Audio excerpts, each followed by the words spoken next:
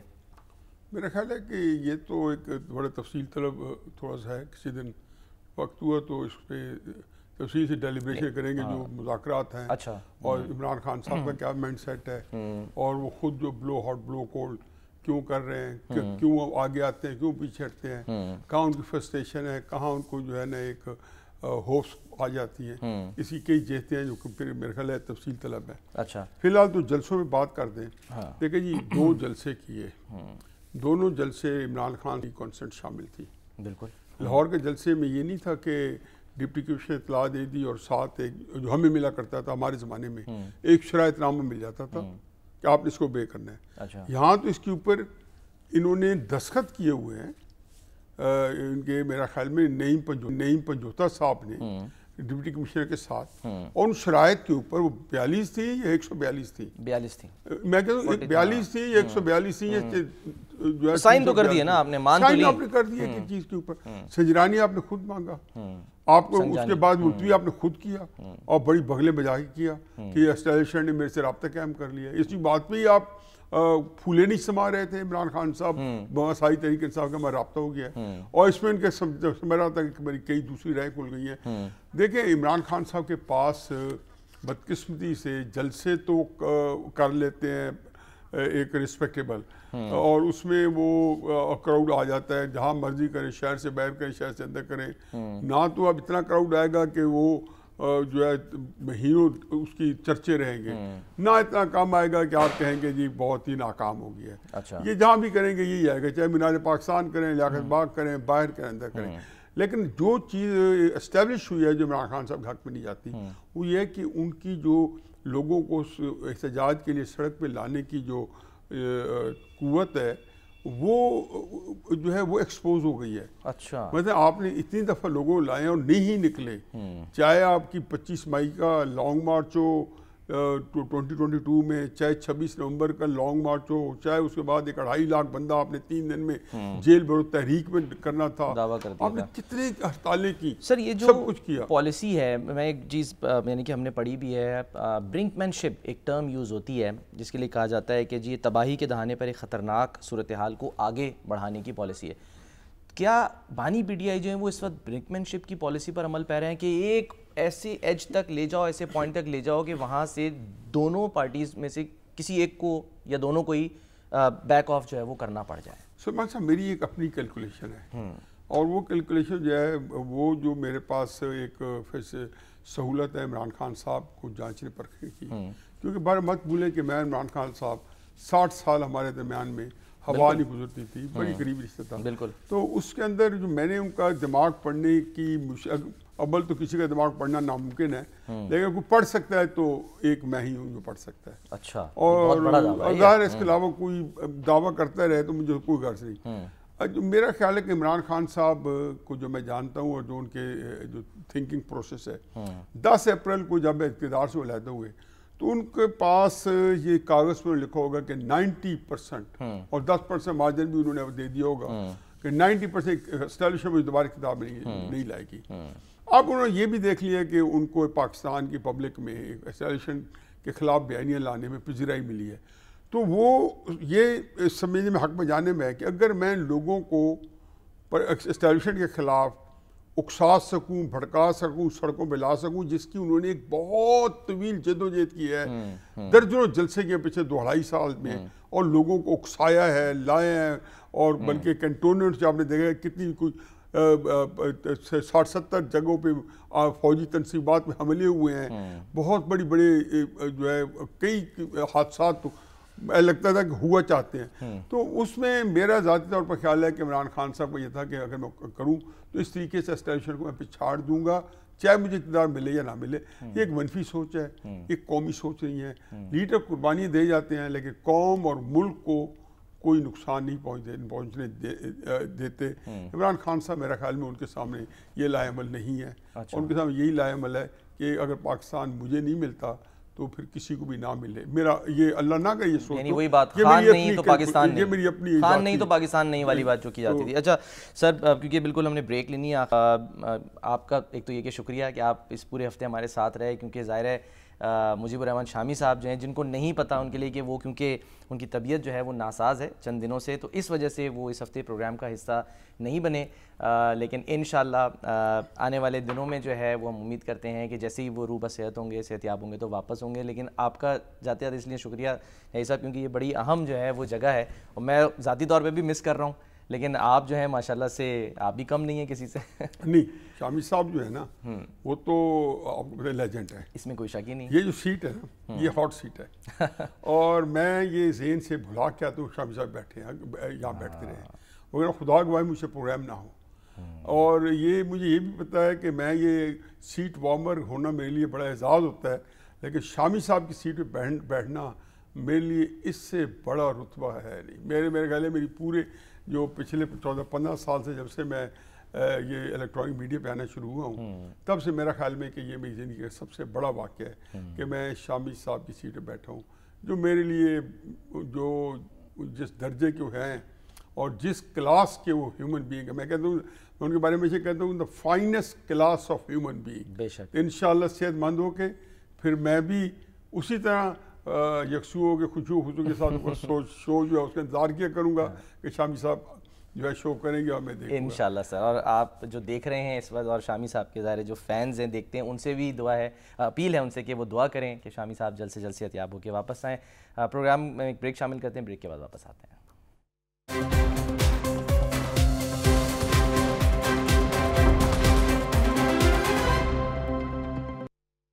Programme کا وقت ختم ہوتا ہے. ناظرین اپنا خیال رکھیے, اللہ حافظ.